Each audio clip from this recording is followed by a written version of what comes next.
Free spirits. Today, we have another episode of the Flying Upstream podcast. We are embarking on an episode in which we celebrate the unconventional. We celebrate those who choose to go against the grain and follow their own internal guidance system. Those are the ones who are often paving the way for others. That is right. And today we welcome our guest, Bryan Clayton. Bryan isn't just your average lawn guy, he's a serial entrepreneur, my favorite kind, with over 2 decades of experience in the green industry. He's also the mastermind behind GreenPal, a revolutionary platform that's changing the way that we approach lawn care. GreenPal is more than just a way to look at to book a quick mow. It's an innovative it's an innovative marketplace that connects homeowners with local, reliable lawn care companies at affordable prices. Think of it as the Uber of lawn care. Convenient, transparent, and empowering for both homeowners and service providers. But Brian's story goes beyond GreenPal. He's also a recognized thought leader in the green industry, a frequent speaker at industry conferences and business schools, and he's also a trusted advisor to several green tech startups. He has built successful businesses from the ground up, starting with Peachtree, which grew to over $10 million annually. But true to the nature of our podcast, his success doesn't come from textbooks. It comes from the school of hard knocks and a deep understanding of the green industry. So, buckle up. We're about to dive deep with Bryan Clayton to explore the future of lawn care, the power of innovation, and the secrets to building a game changing business. Bryan, welcome to our podcast. Thanks for having me on, guys. It's great to be here. Sorry about my dog. She's going nuts about something, but yeah, thanks for having me on. Of She's excited to course. be here too. It's okay. We love the enthusiasm. So, Bryan, let's dive in. Tell us where this all started for you. What Yeah, made you realize that the traditional 9 to 5 just wasn't the way you want to live your life? I guess I got lucky. My dad got tired of watching me play Nintendo when I was a teenager, and he said, "Hey, get off your butt." I talked to the neighbor; they need somebody to mow the yard, and I said, "Well, I don't know how to mow a yard." He said, "Well, you cut grass now. Let's go mow the neighbor's yard." And so he made me go mow the neighbor's grass, and ever since from that point, what was almost 30 years ago, I've never had a job. I've always worked for myself. I've always ran my own business, and it started with just that first customer mowing the neighbor's grass, and mowed yards all through high school, all through college, and when I graduated business school, I made a little business plan and turned that into a real business. I ended up growing that landscaping company to around 150 employees, eventually getting it at $10 million a year in sales, and then over a 15-year period of time, it was acquired by a big national company in the space. And so I took everything I learned from running a blue collar business in the landscaping industry and decided I wanted to be a tech entrepreneur. And I decided, okay, how hard could that be? And I took the kind of the where the rubber meets the road, so to speak, how the landscaping industry works, and then applied technology to it and started GreenPal. And GreenPal is kind of like the Uber for lawn care. Or Postmates or DoorDash or Instacart, any of these ways you get stuff done with your phone, you can now use an app to get lawn mowing done. And GreenPal is a 10-year, 11-year overnight success. It took about 4 or 5 years to get it figured out, but now it's nationwide in the United States and around 300,000 people every week using it for lawn mowing. That's amazing. That is amazing to think that with the click of a button, I could have someone here to mow my lawn. I love that personally. Talk about efficiency, right? Um, Yeah, and so these things are becoming the remote control for our life. So anything you need to get done, you should be able to just push a button and magic should happen. And we're trying to apply everything we can to just this one little corner of the world of just landscaping maintenance where you push a button and just get it done. that's beautiful. What made you realize that there was a space for this, right? You mentioned that our phones are like the remote control. But we all get our lawns mowed every day. I've never had a thought that I needed that on my phone. What kind of brought you to that place to think, hey, this could be a viable business? Yeah, it can help to solve your own problem when you're starting a new business like this. And when I was running a landscaping business, I grew it to a sizable company that no longer did basic residential lawn mowing. We did commercial work, airports, office parks, apartments, things like that. But people would still call my office every day wanting a basic lawn mowing done because they saw our trucks in the neighborhood. They saw our trucks on the road, and we would have to. We had a value of running that business to always try to be helpful no matter what, and so we would refer them to half a dozen other smaller providers. And then what would happen is they would call me back and they would say, "Hey, I called those 4 or 5 people, and one of them promised me an estimate. One of them I hired, he never showed up. One of them, 3 of them never called me back." And so I kind of saw firsthand that it was very inefficient and very difficult for the matchmaking to occur in this chore. That there were 20 lawn care companies that wanted that business, but this consumer didn't have any visibility to them. And so we set out to build a marketplace to solve that, kind of like Uber was for ride sharing at the time. That was a new concept that you could push a button and magic happened. Something actually happened in the real world. And so I kind of took that validation in ride sharing and applied it to this industry that I knew. And so I was kind of solving my own problem. I saw the problem exist. I saw it multiple times every day for years. And so I knew that there was a pain point there, and I knew that technology could help solve that. And so a lot of times entrepreneurs want to build a product in search of a problem, but I think if you start with the problem first and then build the product around that, it can help you succeed. Love that. I before starting this podcast with Louisa, I was in the tech startup space for a long time as well. And I've seen myself a lot of challenges that come along with it, especially people think, oh, it's technology. It's so easy. How hard can it be? But there's a lot to it. So I'm curious to know, what were some of the big challenges that you were facing when you started building this startup, and how did you overcome them? I fell right face down into the trap that you just described.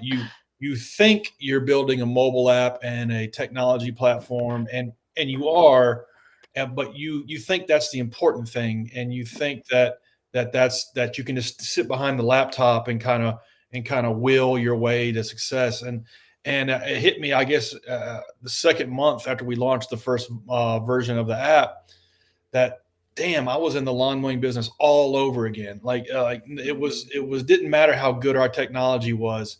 It didn't matter how good the website was designed. It didn't matter how fast it loaded. Consumers that used the platform cared about one thing: did the lawn guy show up on the day he was supposed to, and did he do a good job?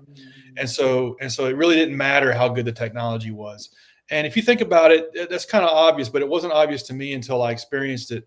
If you use Airbnb to book a cottage somewhere, and you get there and it's dirty and the bed's not made, and you're not mad at the user interface, you're not mad at the owner of the home, you're mad at Airbnb. And so our app is very similar in that way, that while we are not the ones cutting your grass, the platform has to be architected in such a way that it ensures reliable, consistent user experiences. And that took a long time to figure out. And in the early days, it was a lot of hand-to-hand combat.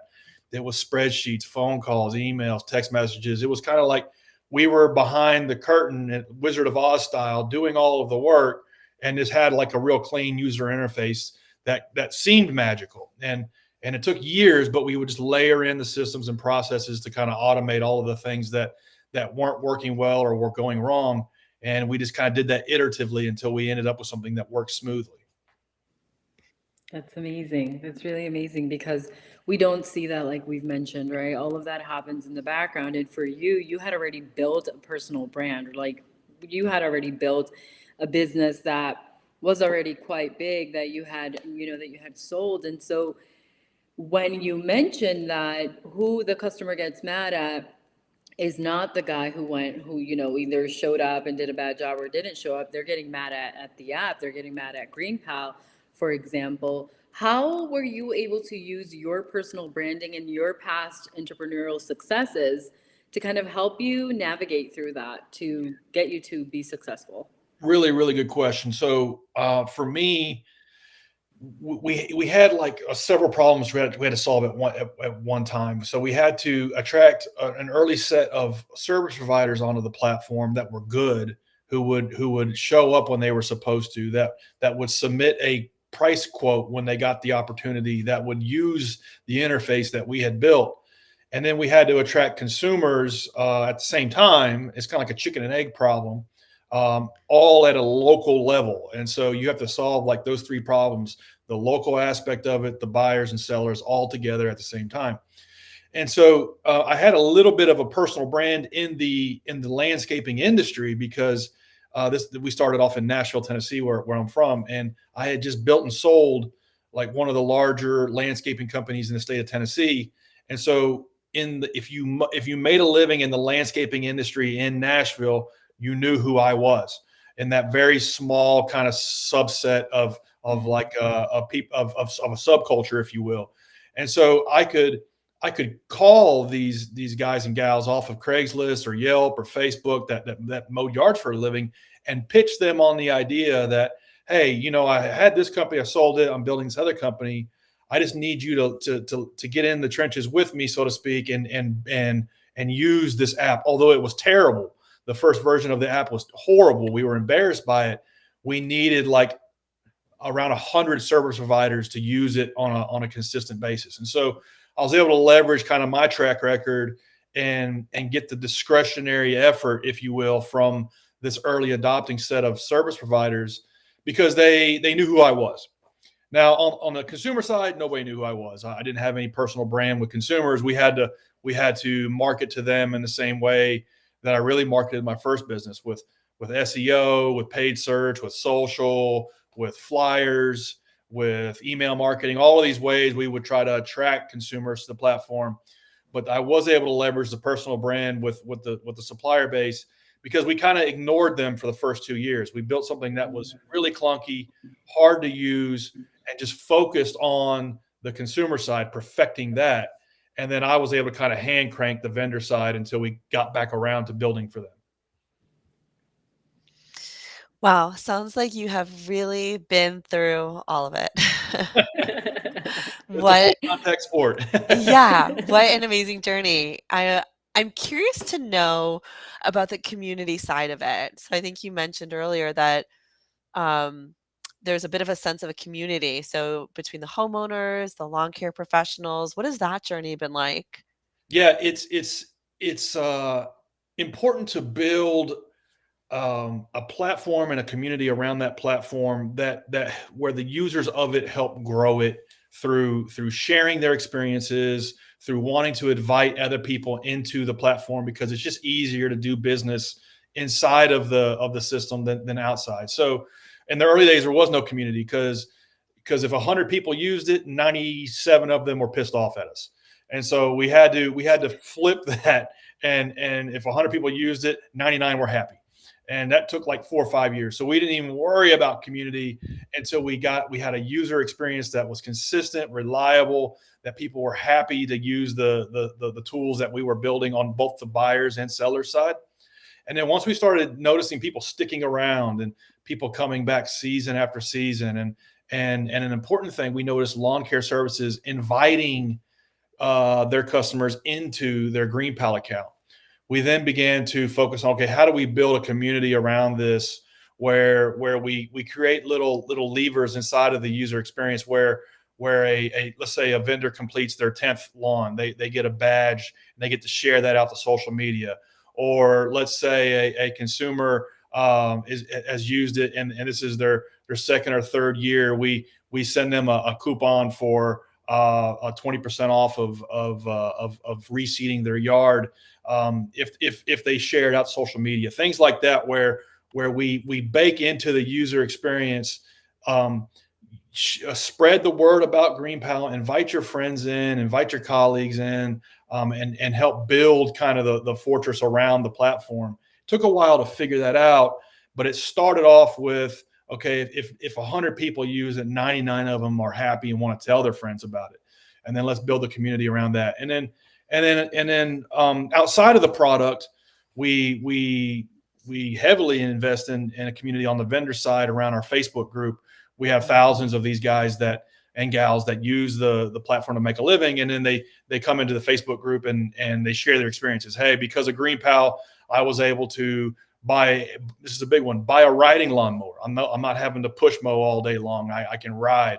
Or I was able to put a down payment on a house or pay off student loan debt. Celebrating those wins, and then asking for tips on how to grow a landscaping business and how to use GreenPal to do it is how we invest in the community on the vendor side. That's beautiful and so important, right? Because it's one thing to be a successful entrepreneur and it's one thing to, make money and it's one thing for you to be successful, but you're passing that along, right? You are impacting the world by the work that you're doing and the growth that you're having yourself. So I love that.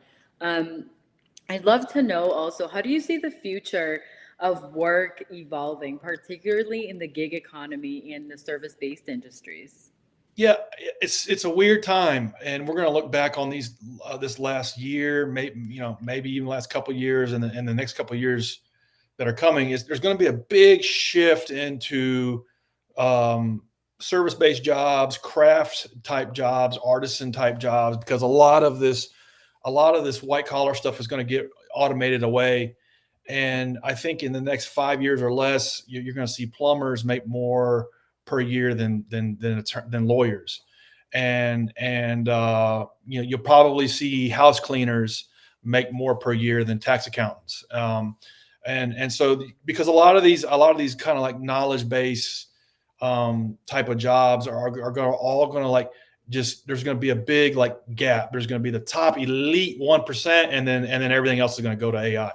And so I think that you're going to see a reversion to a lot of these blue collar types of jobs: plumbers, house cleaners, home painters, lawn care workers, things of that sort, because people still need those services done. A lot of those services aren't getting done because there's always been like a lack of labor to do it. And you're going to see a lot of, especially Gen Zers, you're starting to see it on TikTok a lot, where they're talking about, hey, I'm making $100,000 a year, cleaning houses, or I'm making, $200,000 a year mowing yards. You're going to see a lot of people gravitate back towards these blue collar gigs. And it's our hope that GreenPal helps power people making a living in the landscaping industry, and then consumers getting this done at a better price, with less headache and more consistently than they could before. And we got lucky there. I didn't, that's not, when we started this company 10 years ago, that wasn't the idea. I just knew that there was a problem in the marketplace, and technology could help solve it. But now here we are, a decade later.